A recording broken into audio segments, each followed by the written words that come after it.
في بداية سنة 2000 حوالي 25 فبراير 2000 بتوصل مستشفى ريال لندن، ودي مستشفى كبيرة جدا في شرق لندن، طفلة اسمها فيكتوريا كلامبي. الطفلة دي عندها 8 سنين وجاية بأعراض تسمم بكتيري حاد في الدم، وجاية كمان بأعراض هبوط في الدورة الدموية. وكجزء من البروتوكول الطبي بيكشف الدكاترة عن جسم الطفل عشان يشوفوا لو في أي أعراض تحدد أو توضح سبب العدوى الشديدة دي. ولما الدكاترة بيكشفوا جسم فيكتوريا كلامبي بيكتشفوا كم مهول من الآثار، التعذيب والكسور والكدمات والآثار اللي ممكن حدش يتخيلها أو يعرف إيه السبب اللي يخلي طفل عندها 8 سنين تتعرض لهذا الكم الهائل من التعذيب. وطبعا خلال ساعات من حجزها المستشفى بيحاول الدكاترة يعملوا كل اللي يقدروا عليه علشان يعالجوا الطفلة دي، ولكن للأسف جسمها ما بيستجيبش للعلاج وبيستسلم للموت، وبتموت فيكتوريا كلامبي بعد ساعات من وصولها لمستشفى ريال لندن بالتسمم البكتيري الحاد وآثار التعذيب. محدش كان عارف ساعتها ايه السبب. الحقيقة وفاة فيكتوريا كلامبي فتحت تحقيق شامل ومكثف جدا،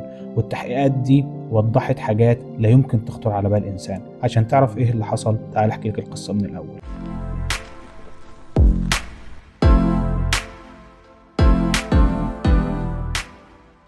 الحقيقة ان فيكتوريا كلامبي دي طفلة من كوتيفوار، عمرها كان 8 سنين لما توفت. اللي حصل يا سيدي الفاضل ان باباها ومامتها كانوا عايشين في الفترة دي في كوتيفوار، كان عندهم امل ان فيكتوريا كلامبي تعيش حياة افضل من الحياة اللي هي مكتوبة لها في كوتيفوار، وعشان كده قرروا ان هم يبعتوها لعمتهم اللي عايشة في لندن مع صديقها. وبناء عليه فيكتوريا كلامبي بتسافر لعمتها اللي بتستناها. بس الحقيقة يا سيدي ان اللي قابل فيكتوريا كلامبي في لندن ما كانش حياة احسن، بالعكس كان الجحيم بحد ذاته. العمة اسمها ماريا، ودي أخت الأب، وصديقها كارل حولوا حياة فيكتوريا العذاب. اللي حصل ببساطة شديدة إن كان في سنة كاملة من وصول فيكتوريا لحد وفاتها في مستشفى ريال لندن كل أنواع العذاب اللي ممكن تتخيلها. التحقيقات اللي حصلت في الموضوع ده كشفت أنواع عنيفة من العذاب ما يتحملهاش أبدا، ولا يمكن عقل يتصور أن يتحملها طفل عنده 7 أو 8 سنين. القصص اللي اتحكت على لسان العمة وصديقها كارل قالوا ان هم كانوا بيربطوا فيكتوريا بالساعات في الحمام ويبخوا عليها ميه ويمنعوها ان هي تنام. مش بس كده، ده كسروا كل عظمه في جسمها، وكمان كانوا بيطفوا سجاير في كل حته في جسمها. كانوا بيجيبوا كاس الزباله ويلفوها كلها قد رقبتها ويمنعوها عن الميه والاكل ودخول الحمام، وكانوا يسيبوها بالايام في شتاء لندن البارد وهم مطفين عليها الدفايه، وكانت كل ما تنام كانوا يكبوا عليها ميه علشان يمنعوها من النوم. طبعا العذاب ده ادى الى اثار عنيفه جدا من التعذيب والالم اللي مرت به الطفله دي. خليني اقول لك ان الطفله دي خلال السنه اتعرضت على 12 مؤسسه، ما بين اطباء، ما بين مدارس، ما بين وحدات خدمه اجتماعيه، بس ولا واحد فيهم قدر يعرف او ياخد باله ان فيكتوريا بتتعرض للعذاب ده. وللاسف فيكتوريا لو كانت اتشافت او اتلحقت في اي مره من ال 12 مره دول كان ممكن فيكتوريا تعيش، يتم انقاذها. بعد وفاة فيكتوريا اللي حصل ان لورد اسمه فيكتور لامينج، اللورد ده عمل تحقيق شامل. التحقيق ده استمر لسنة ونص، كتب عريضة مكونة من 400 صفحة. غرض الموضوع ده يحدد ايه كل حاجة اتعملت وما اتعملتش لفيكتوريا كان ممكن تنقذ حياة فيكتوريا.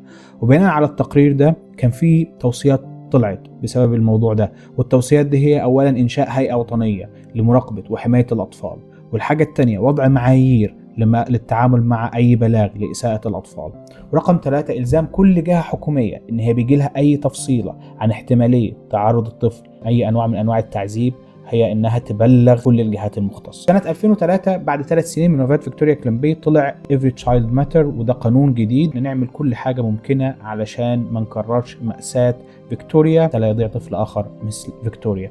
وكان الغرض من نعمل حاجات غرضها حماية الطفل، إن هو يتعرض تعليم كويس، يتعرض لصحة كويسة، ازاي يساهم في المجتمع، وازاي يكون قادر على التطور الشخصي، وازاي ننمي مهاراته وامكانياته. واخيرا سنة 2004 وهي دي النقطة اللي غيرت التاريخ من بعدها، وهو ان طلع قانون التشايلد اكت.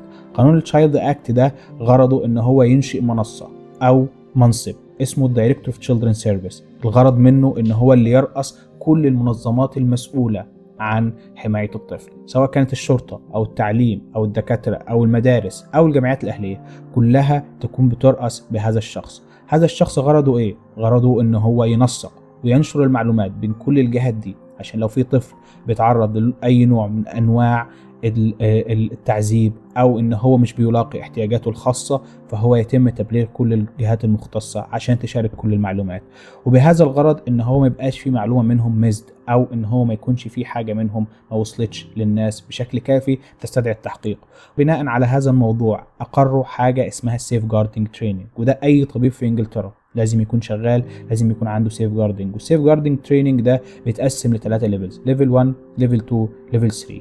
البيدياتريشنز او اطباء الاطفال لازم يكون معاهم اتليست ليفل 3 اوف سيف جاردنج، وده غرضه انك انت تقدر تاخد بالك من اي حاجة ممكن تثير الشكوك ان هذا الطفل بيتعرض لاي نوع من انواع الابيوز، سواء كان الابيوز ده فيزيكال او نيجليكانس او سايكولوجيكال او حتى سيكشوال ابيوز. ما تنساش ان هي الحاجة دي اللي انت ممكن تتكلم فيها او تناقش فيها الموضوع ده مع الاستشاري بتاعك او مع النيرس اللي مسؤولة عن السيف جاردنج تيم في المستشفى بتاعتك، ان يكون سبب في انقاذ حياة طفل وما تكونش قصة فيكتوريا كلامبي حدث تاني او رقم تاني. خلاصة من الفيديو ده ان انت لازم تكون عارف ان كل خطوة وكل تدريب بتاخده وكل فكرة لازم يكون ليها دور، لازم تبقى عارف ايه فايدتها في النظام بتاعك. ممكن يكون حدث فيكتوريا كلامبي ده تأثيره صعب على نفسنا، والحقيقة وانا اسف اني بقول كده، رغم صعوبة حدثات فيكتوريا كلامبي والتأثير النفسي العنيف اللي عليه، ولكنه تسبب بطريقة او باخرى ان هو يعيد هيكلة نظام انجلترا في حماية الاطفال، وان هم يدوروا على كل سبيلة ممكنة بان هم يحموا الاطفال من ان هم يتعرضوا من اي ضرر ممكن يقع عليهم